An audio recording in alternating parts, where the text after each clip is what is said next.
देवी स्कंदमाता मंत्र।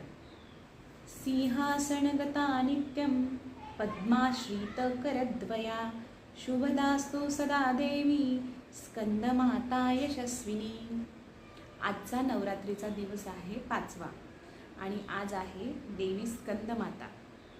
ही देवी सिंहासन गता नित्यम, जी नित्य सिंहासनावर आरूढ आहे, म्हणजे जी सिंहावर बसलेली आहे। पद्माश्रित करद्वया, म्हणजे जिच्या दोन्ही पण हातामध्ये कमळ आहेत, पद्म आहेत।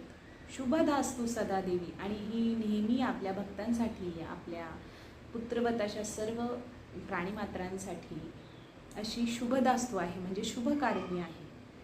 स्कंदमाता यशस्विनी, जी स्कंदमाता म्हणून पण आलेली आहे। म्हणजे स्कंद म्हणजे कार्तिकेय, पार्वतीच्याच पोटी कार्तिकेयाने जन्म घेतला आणि हे पार्वतीचंच रूप आहे स्कंदमाता। म्हणजे कार्तिकेय जिच्या मांडीवर बसलेला आहे, जशी लहान मुलं आपल्या आईच्या मांडीवर बसतात, त्या आईच्या मायेनं तिने स्कंदाला आपल्या मांडीवर घेतलेला आहे। स्कंदमाता यशस्विनी, आणि अशी ती यशस्विनी आहे, म्हणजे सगळ्या याच्यात यश प्राप्त करून देणारी आहे। अशी यश प्राप्त करून देणारी देवी स्कंदमाता तुमच्या सगळ्यांना भरपूर धन धान्य समृद्धी देवो, तुमच्या सगळ्या इच्छा पूर्ण हो, तुमच्या घरामध्ये समृद्धी येवो, हीच जगदंबेच्या चरणी प्रार्थना। नवरात्रीच्या खूप खूप शुभेच्छा।